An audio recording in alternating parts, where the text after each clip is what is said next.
अच्छा, अभी हम कार्डियोथोरेसिक सर्जिकल डिजीजेस पढ़ते हैं जो कि पीड्स एज में आते हैं, ठीक है। तो कार्डियोथोरेसिक सर्जिकल डिजीज़ में जो मेन है वो लेफ्ट टू राइट शंट्स है और राइट टू लेफ्ट शंट है, ठीक है। लेफ्ट टू राइट शंट्स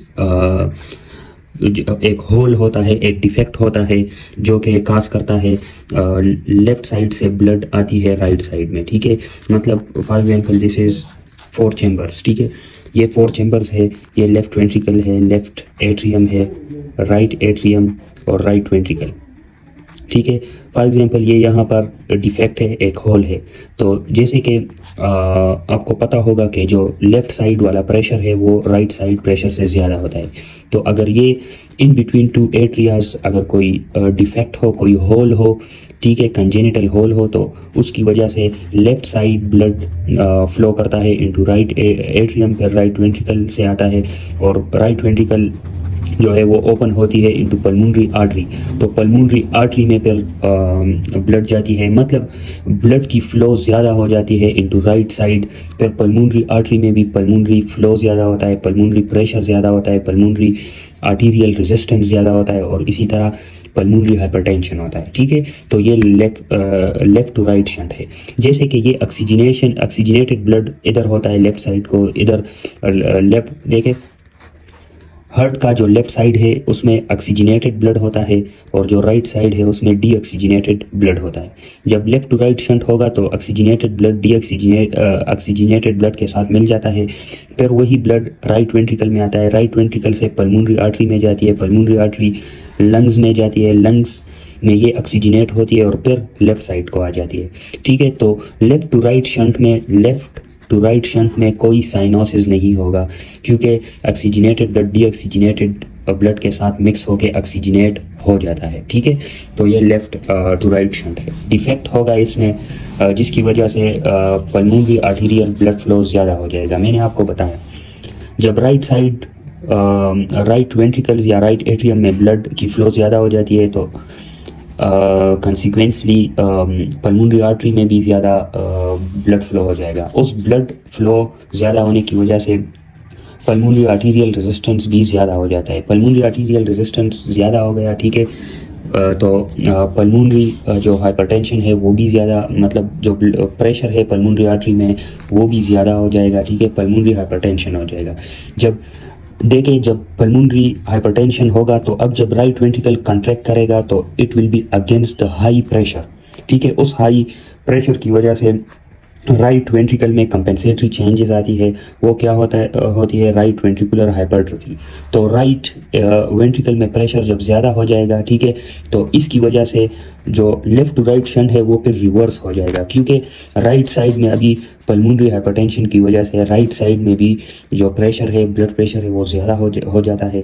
तो रिवर्सल ऑफ शंट होती है, फिर राइट टू लेफ्ट शंट होगी, ठीक है। तो जो लेफ्ट टू राइट शंट है वो इनिशियली साइनोटिक होगा, लेकिन जब रिवर्सल ऑफ शंट होगा, ठीक है, लेफ्ट राइट टू लेफ्ट हो जाएगा तो फिर जो है वो साइनोटिक हो जाएगा, ठीक है। तो इनिशियल स्टेजेस में एसाइनोटिक होगा और फिर लेट स्टेजेस में जब रिवर्सल ऑफ शंट हो तो फिर साइनोटिक ये प्रेजेंट करेगा, ठीक है।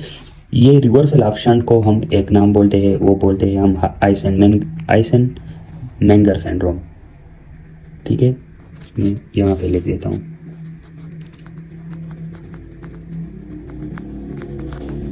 Reversal, basically it is the right ventricular hypertrophy which causes the reversal of shunt, Eisenmenger syndrome, ठीक है। तो ये लेफ्ट टू राइट शंट में होता है, ये नॉन साइनोटिक होता है इन द इनिशियल डेज, ठीक है। तो नॉन साइनो, लेकिन जब रिवर्सल ऑफ शंट होती है तो फिर ए साइनोटिक हो जाता है। अब लेफ्ट टू राइट शंट्स कौन कौन से है? एएसडी है, atrial septal defect, ventricular septal defect और पेटेंट डक्टस आर्टरियोसिस। अब बेसिकली इसमें क्या होता है? एट्रियल सेप्टल डिफेक्ट, इसमें होल होती है, डिफेक्ट होती है in between left atrium and right ventricle, ठीक है। तो ये लेफ्ट एट्रियम है, ये राइट एट्रियम है, तो इनके बीच एक डिफेक्ट होती है। तो लेफ्ट एट्रियम से ब्लड आती है, शंट होती है इनटू द राइट एट्रियम, ठीक है। लेफ्ट एट्रियम से कहाँ से ब्लड आती है? पल्मोनरी वेन से, जो कि लंग से आती है और ऑक्सीजनेटेड ब्लड लेके आती है, ठीक है। तो लेफ्ट एट्रियम से कुछ ब्लड लेफ्ट वेंट्रिकल में चला जाता है, लेकिन चूंकि ये शंट है, लेफ्ट टू राइट शंट है, एट्रियल सेप्टल डिफेक्ट है, तो उसकी वजह से ब्लड आ जाती है इनटू द राइट एट्रियम, ठीक है। तो ये डिफेक्ट ये किसी भी एज में प्रेजेंट होती है, लेकिन ASD is the most common defect या left to right shunt after age 1, ठीक है, after first year of life. तो it is the most common left to right shunt after the first year of life. और इसमें क्या होता है? Fixed split S2 sound होता है, ठीक है। इसको डायग्नोस करने के लिए हम इको करते हैं और ट्रीटमेंट है इसकी सर्जिकल क्लोजर, ठीक है। अब आते हैं वेंट्रिकुलर सेप्टल डिफेक्ट। इसमें लेफ्ट वेंट्रिकल और राइट वेंट्रिकल के बीच शंट होती है, होल होती है, डिफेक्ट होती है। ये जनरली एसोसिएटेड होता है विद डाउन सिंड्रोम। इसमें भी क्या होता है?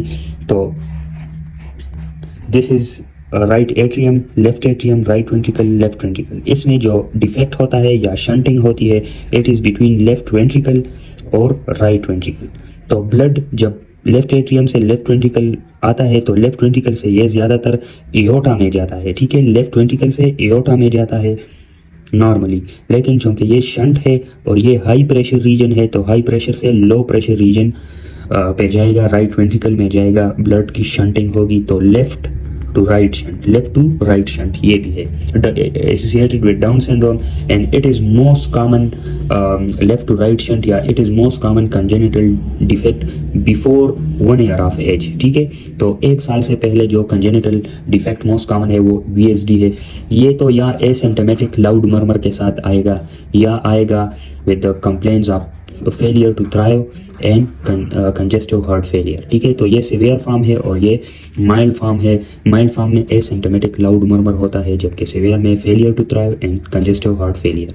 इको करते हैं इसकी डायग्नोसिस के लिए, और ट्रीटमेंट अगर एसिम्प्टोमेटिक हो तो हम 1 साल तक वेट करते हैं, फिर 1 साल के बाद फिर हम इसको की सर्जिकल क्लोजर करते हैं। लेकिन अगर सिवियर फॉर्म हो, CHF हो, कंजेस्टिव हार्ट फेलियर हो, तो हम सर्जिकल क्लोजर डायरेक्टली करते हैं, ठीक है। अब आते हैं पेटेंट डक्टस आर्टरियोसिस। पेटेंट डक्टस आर्टरियोसिस, पहले हम डक्टस आर्टरियोसिस क्या चीज़ है देख लें। जब लेफ्ट वेंट्रिकल से एओर्टा निकलती है, ठीक है, ये एओर्टिक आर्च बनाती है, और लेफ्ट वेंट्रिकल से क्या राइट वेंट्रिकल से क्या निकलता है? पल्मोनरी आर्टरी, ठीक है। पल्मोनरी आर्टरी पर जाती है इनटू द लंग, ठीक है। अब जो मतलब बिफोर बर्थ क्या होता है? बिफोर बर्थ मतलब एंटीनेटल लाइफ, मतलब जब बेबी यूट्रस में होता है तो क्या होता है? एक कनेक्शन होता है in between the pulmonary artery and aorta. Pulmonary artery और एओर्टा के बीच एक कनेक्शन होती है जिसके थ्रू ब्लड जाती है, ठीक है। पल्मोनरी आर्टरी से एओर्टा में जाती है, ठीक है। ये नॉर्मल होता है। लेकिन जब बर्थ के बाद, डिलीवरी के बाद डायरेक्टली पल्मोनरी आर्टरी और एओर्टा का जो शंट है डक्टस आर्टरियोसिस वो क्लोज होता है, ठीक है। तो जब क्लोज होता है उसको हम नाम देते हैं लिगामेंटम आर्टरियोसम, ठीक है, लिगामेंटम आर्टरियोसम। लेकिन कभी कभार ऐसे होता है कि ये जो डक्टस आर्टरियोसिस है वो परसिस्ट रह जाता है, मतलब पल्मोनरी आर्टरी और एओर्टा के बीच जो कनेक्शन है वो परसिस्ट हो जाता है। तो पल्मोनरी आर्टरी, अब एओर्टा में प्रेशर ज़्यादा है, ठीक है, ये एओर्टा में प्रेशर ज़्यादा है, पल्मोनरी आर्टरी में कम है। लेफ्ट वेंट्रिकल से जब ब्लड जाती है एओर्टा में, आर्च ऑफ एओर्टा में, तो ये बॉडी को सप्लाई, सब तमाम बॉडी को ये सप्लाई देती है एओर्टा, ठीक है। लेकिन अब चूंकि डिफेक्ट है पल्मोनरी एओर्टा और पल्मोनरी आर्टरी के बीच, तो कुछ ब्लड एओर्टा से आके पल्मोनरी आर्टरी में चला जाता है। तो एओर्टा लेफ्ट साइड से आता है और पल्मोनरी आर्टरी राइट साइड से। अब लेफ्ट टू राइट शंट है, ठीक है, क्योंकि एओर्टा में प्रेशर ज़्यादा है, पल्मोनरी आर्टरी में कम है, तो there will be shunt from left to right, from aorta to pulmonary artery, ठीक है। तो देयर इज डिफेक्ट या connection which persist between the aorta and pulmonary artery, इसको कहते हैं पेटेंट डक्टस आर्टरियोसिस, ठीक है। इसमें क्या होता है? इसमें कंटिन्यूस मशीन लाइक मर्मर होती है, ठीक है। इसको डायग्नोस किस तरह करेंगे? थ्रू इको, और इसकी ट्रीटमेंट है एंडोमेथासिन। एंडोमेथासिन इस कनेक्शन को ख़त्म कर देती है, ठीक है। एंड मतलब and, it and the PDA, patent ductus arteriosus, indomethacin and the PDA, ठीक है। तो ये है पैटर्न डक्टस आर्टरियोसिस। अब आते हैं राइट टू लेफ्ट शंट।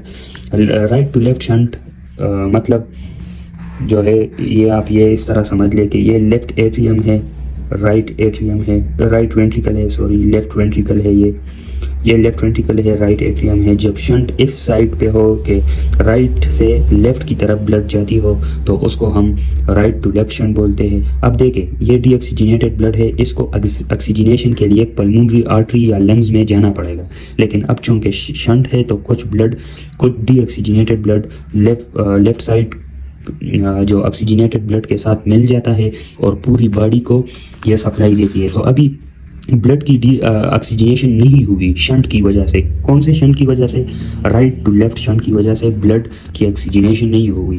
तो this will show cyanotic features, ठीक है। अब इसमें पल्मोनरी फ्लो देखे, अभी जब राइट टू लेफ्ट शंट हुआ पल्मोनरी आर्टरी में ब्लड नहीं जा रहा तो पल्मोनरी की जो सर्कुलेशन है, पल्मोनरी फ्लो है, वो डिक्रीज हो जाएगा। ये साइनोटिक होता है। ए डे 0 ऑफ लाइफ ये प्रेजेंट होता है, ठीक है, साइनोसिस के साथ। और अगर हमने इसको इमीडिएटली ट्रीट नहीं किया, फिक्स नहीं किया तो ये बच्चे मर जाते हैं, डाई हो जाते हैं, ठीक है। तो राइट टू लेफ्ट शंट में हम दो जो मेन है वो डिस्कस करते हैं, एक ट्रांसपोजिशन ऑफ ग्रेट वेसल और दूसरा tetralogy of Fallot. Transposition of great vessels में ये होता है कि देखिए जो नॉर्मली होता है राइट वेंट्रिकल से पल्मोनरी आर्टरी निकलती है जो कि ऑक्सीजनेशन के लिए ब्लड लेके जाती है टू द लंग्स, और लेफ्ट वेंट्रिकल से एओर्टा निकलता है। अब ट्रांसपोजिशन ऑफ ग्रेट वेसल में मामला उलट हो जाता है, ठीक है। क्या होता है कि जो राइट वेंट्रिकल है उससे एओर्टा निकलता है, ठीक है। मतलब ब्लड जब राइट एट्रियम से राइट वेंट्रिकल में आता है तो ये पल्मोनरी आर्टरी में नहीं जाती in the transposition of great vessel, जब बल्कि ये एओर्टा में जाती है जो कि एबनॉर्मल है। और जो ब्लड लेफ्ट एट्रियम से लेफ्ट वेंट्रिकल में आती है नॉर्मली क्या होता है कि ये एओर्टा में जाती है, लेकिन ट्रांसपोजिशन ऑफ ग्रेट वेसल में लेफ्ट वेंट्रिकल से ब्लड पल्मोनरी आर्टरी में चली जाती है, फिर पल्मोनरी वेन में आती है लेफ्ट एट्रियम में। मतलब सर्कुलेशन होता है, लंग्स को ये क्या करता है, शंट कर देता है। तो लंग्स में जब ब्लड नहीं जाएगी, ऑक्सीजनेशन नहीं होगी, तो जब ऑक्सीजनेशन नहीं होगी तो that is right to left shunt, और इसमें साइनोटिक होगा क्योंकि ऑक्सीजनेशन के लिए ब्लड नहीं जा रही। तो राइट एट्रियम से ब्लड, इसमें क्या होता है, दो सर्कुलेशंस होते हैं, एक ये और एक ये। राइट एट्रियम से ब्लड राइट वेंट्रिकल में जाती है, फिर एओर्टा में जाती है। इसको होना चाहिए पल्मोनरी आर्टरी नॉर्मली, लेकिन ट्रांसपोजिशन ऑफ ग्रेट वेसल में राइट वेंट्रिकल से एओर्टा निकलता है, फिर एओर्टा वेना केवा में ड्रेन होता है, ठीक है। दूसरा सर्कुलेशन कौन सा है, left atrium left ventricle, left atrium से ब्लड लेफ्ट वेंट्रिकल में आता है, फिर लेफ्ट वेंट्रिकल से पल्मोनरी आर्टरी में जाती है, विच इज एबनॉर्मल। नॉर्मल तो ये होना चाहिए कि लेफ्ट वेंट्रिकल से ब्लड एओर्टा में चला जाता, ठीक है, फिर पल्मोनरी आर्टरी से ये पल्मोनरी वेन में आता है। मतलब जो डीऑक्सीजनेटेड ब्लड है उसकी ऑक्सीजनेशन नहीं होती, ठीक है। जो डीऑक्सीजनेटेड ब्लड है उसकी ऑक्सीजनेशन नहीं होती, वो लंग्स को शंट कर देता है, ठीक है। तो इसमें क्या होगा, साइनोटिक होगा। ये ज़्यादातर उन बेबीज़ में होते हैं जिनके मदर डायबिटिक हो, already diabetic, not the gestational diabetes. जो मदर्स या जो फीमेल्स ऑलरेडी डायबिटिक हो तो उन बेबीज़ में चांसेस है ट्रांसपोजिशन ऑफ ग्रेट वेसल्स की, ठीक है। साइनोटिक बेबी होगा, डायग्नोसिस हम करेंगे इको के थ्रू और प्रोस्टाग्लैंडिन्स। अब जब हम देखें, अब जो एओर्टिक आर्च, ठीक है, और जो पल्मोनरी आर्टरी में जो कनेक्शन है, इसको अगर हम पेटेंट रखें तो ये जो है ट्रांसपोजिशन ऑफ ग्रेट वेसल वाले पेशेंट कुछ दिनों के लिए नॉर्मल रह सकते हैं। तो प्रोस्टाग्लैंडिन्स एनालॉग्स हम देंगे और उसके बाद जब ये हो जाएगा तो सर्जरी करेंगे, सर्जिकल फिक्सेशन करेंगे। फिर आते हैं टेट्रोलॉजी ऑफ फेलट में, ये एंडोकार्डियल कुशन्स डिफेक्ट होता है, most associated with Down syndrome. इसमें बेसिकली क्या होता है, देखे इसमें ये लेफ्ट वेंट्रिकल है, राइट वेंट्रिकल है, तो लेफ्ट वेंट्रिकल और राइट वेंट्रिकल में बड़ा सा डिफेक्ट होगा, ठीक है। तो वेंट्रिकुलर सेप्टल डिफेक्ट होगा, बल्कि सीवियर होगा, लार्ज डिफेक्ट होगा। इसके साथ ओवर राइडिंग एओर्टा होगा। अब देखें, एओर्टा तो लेफ्ट वेंट्रिकल से निकलता है, पल्मोनरी आर्टरी राइट वेंट्रिकल से निकलता है। अब पल्मोनरी आर्टरी और एओर्टा का एक कॉमन ओपनिंग होगा जिसमें ज़्यादातर जो हिस्सा होगा वो एओर्टा का होगा इस टेट्रोलॉजी ऑफ फेलेट में। तो this is called over riding of aorta, ठीक है। और पल्मोनरी आर्टरी की स्टेनोसिस होगी, क्योंकि पल्मोनरी आर्टरी बहुत कम हिस्सा है जो कॉमन जो ओपनिंग है, ठीक है। तो पल्मोनरी स्टेनोसिस होगा, ओवर राइडिंग ऑफ एओर्टा होगा, राइट वेंट्रिकुलर हाइपरट्रॉफी होगी। क्यों राइट वेंट्रिकुलर हाइपरट्रॉफी होगी? जब पल्मोनरी स्टेनोसिस होगा तो राइट वेंट्रिकल की हाइपरट्रॉफी हो जाएगी। राइट वेंट्रिकल में जब प्रेशर ज़्यादा होगा तो there will be right to left shunt, क्योंकि वेंट्रिकुलर सेप्टल डिफेक्ट भी है। होना तो ये चाहिए था कि लेफ्ट टू राइट शंट है, लेकिन चूंकि राइट वेंट्रिकुलर हाइपरट्रॉफी है, पल्मोनरी स्टेनोसिस है, तो राइट वेंट्रिकल में प्रेशर बहुत ज़्यादा हो जाएगा। इसकी वजह से राइट टू लेफ्ट शंट होगा।